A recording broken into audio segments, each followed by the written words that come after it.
महाराष्ट्र के उप मुख्यमंत्री और जमीन से जुड़े हुए जननेता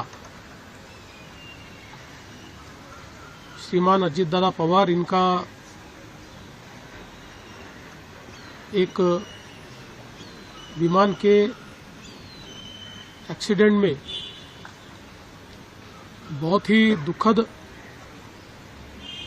निधन हुआ है।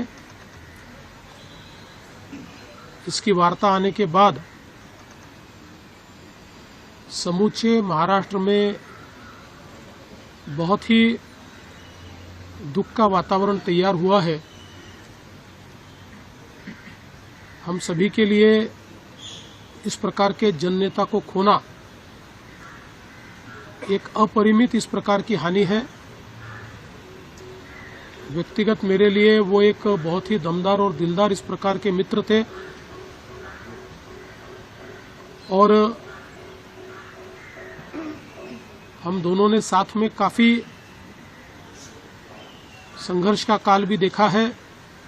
बहुत ही आज महाराष्ट्र के लिए एक काला दिन कहूँ, एक दुर्भाग्यपूर्ण घटना कहूँ, एक दुखद घटना कहूँ, ऐसी घटना जो हर एक के एक दिल को दुखाने वाली घटना आज महाराष्ट्र में घटी है। हमारे सहयोगी अजितदादा पवार जी का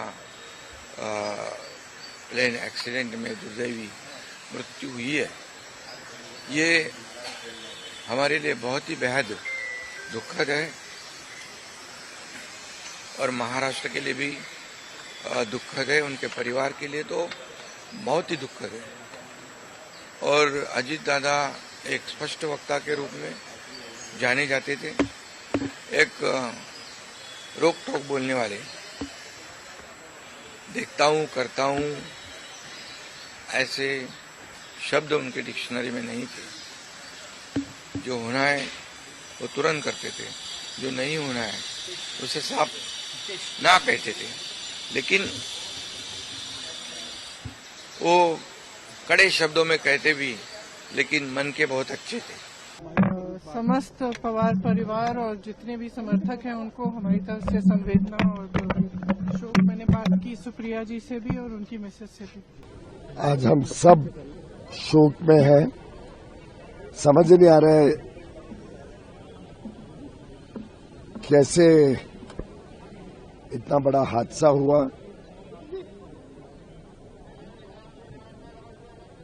हमारे घनिष्ठ मित्र थे, हमारी सरकार में अहम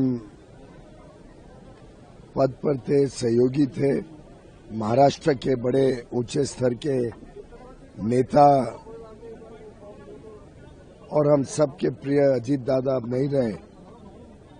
मैं सुनेत्रा भाभी को, सुप्रिया जी को, पार्थ को, उनके लाखों लाखों चाहने वालों को, सबको अपनी संवेदना देता हूं और ईश्वर से प्रार्थना करता हूं कि उनकी आत्मा को शांति दें। भारतीय राजनीति में इससे बड़ी क्षति नहीं हो सकती। बड़े जिंदा दिल इंसान, बहुत बड़ा नुकसान हुआ। मैं पर्सनली जानता था, उनको बारामती का राजा कहते थे, राजनीति का राजा कहते थे। आज एक राजा चले गए, बहुत ही दुखद। दुखद ये घटना है। अजित पवार जी एक लोकप्रिय नेता महाराष्ट्र के रहे, वो एक बार बीच में सांसद भी रहे और जो व्यक्ति 8 बार लगातार विधायक रहे हों, 6 बार अपने प्रदेश के डिप्टी सीएम बने हों, इसी में से उनकी लोकप्रियता जानी जा सकती है। लेकिन कुल मिलाकर के इसमें कुछ किसी का दोष भी नहीं ठहराया जा सकता। वो प्लेन क्रैश में आज उनका देहांत हुआ। मैं उनके प्रति अपनी श्रद्धांजलि रखता हूँ। इस प्रकार से कोई घटना दुर्घटना हो जाएगी ऐसी कोई कल्पना भी नहीं कर सकता। लेकिन चुनाव प्रचार के लिए वह बारामती क्षेत्र में गए थे और बता रहे हैं कि लैंडिंग के समय विमान दुर्घटनाग्रस्त हो गया। वह और उनके साथ जितने भी लोग विमान में सवार थे, उनका दुखद निधन हुआ है। मैं अजीत पवार जी और जो भी उस दुर्घटना में मारे गए उनको अपनी विनम्र श्रद्धांजलि अर्पित करता हूं और भगवान से बारंबार प्रार्थना करता हूं कि उन्हें अपने चरणों में स्थान दें। उनके परिजनों को, महाराष्ट्र की जनता को यह दुख सहने की सामर्थ्य प्रदान करें। हमसे जुड़े रहने के लिए हमारे YouTube चैनल को सब्सक्राइब करें और नई वीडियो की नोटिफिकेशन के लिए बेल आइकॉन को दबाएं।